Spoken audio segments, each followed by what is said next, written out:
জোট আর ভোটের খেলায় একে অন্যকে কাছে টানার সময় যেন এখনই।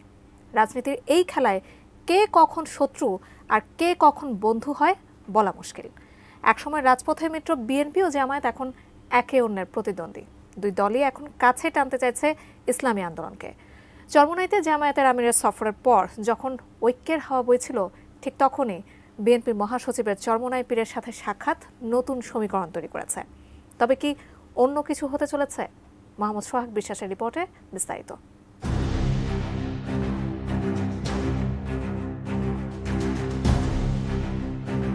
শেখ হাসিনার পতনের মধ্য দিয়ে আওয়ামী লীগের ১.৫ যুগেরও বেশি সময়ের শাসনের অবসান ঘটেছে। এখন অস্তিত্ব সংকটেও আওয়ামী লীগ। আগামী নির্বাচনে অংশ নেয়া নিয়েও আছে ধোঁয়াশা। পরিবর্তিত প্রেক্ষাপটে আওয়ামী লীগ ও জাতীয় পার্টি সংকটে থাকলেও অন্য সব দলেরই এখন বসন্তকাল।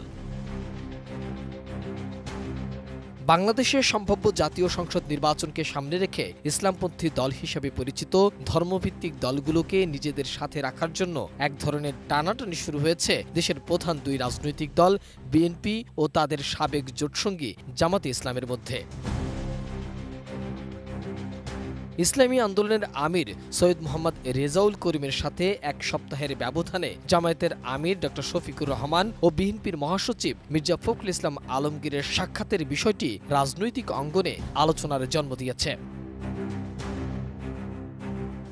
আগামী নির্বাচনে এই দলটিকে ট্রাম্প কার্ড হিসেবে মনে করেন অনেকে, যে কারণে দুই দলই চাইছে তাদের সাথে নির্বাচনী জোট করতে। তবে শেখ হাসিনার পতনের পর ইসলামী জোট নিয়ে নিজেদের অবস্থানের কথা জানিয়েছিলেন জামায়াতের আমির ও ইসলামী আন্দোলনের সিনিয়র নায়েবে আমির। তবে তারপর অনেক দিন গেলেও কোনো পদক্ষেপ দেখা যায়নি।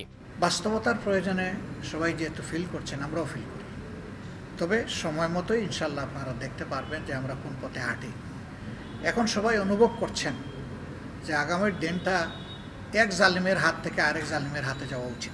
আমরা তো আগেই বলছি, ইসলামিক আমাদের সমমনা দলগুলিকে নিয়ে তো ঐক্য করার চেষ্টা আমরা করতেছি, অভ্যুত আছে, এবং আমাদের চেষ্টা থাকবে ইসলামিক দলগুলি ঐক্যবদ্ধভাবে আমরা নির্বাচনে অংশগ্রহণ করি। গত ২১শে জানুয়ারি চরমোনাইতে জামায়াতের আমিরের সফরের পর দুই দলের শীর্ষ নেতারা জানান ইসলামী ঐক্যের কথা, যা রাজনৈতিক অঙ্গনে বেশ আলোচনার তৈরি করেছে। আমাদের উদ্দেশ্য আল্লাহর জন্য আমরা একত্রিত হয়েছি, এর বাইরে আমাদের কোনো উদ্দেশ্য।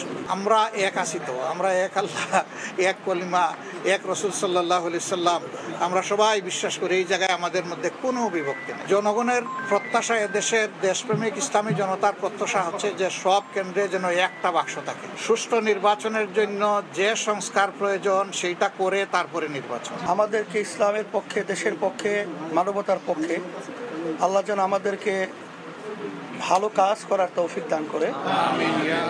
আমরা যেন সবাই একত্রিত হয়ে এই দেশটা যেন সুন্দরভাবে এবং ইসলামের পক্ষে, মানবতার পক্ষে কাজ করতে পারি, এই তৌফিক যেন আল্লাহ আমাদেরকে দান করে।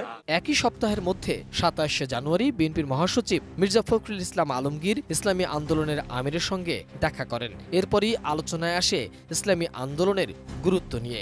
ধারণা করা হয় আগামী নির্বাচনে এই দলটির প্রতি দুই দলেরই আগ্রহ এখন স্পষ্ট।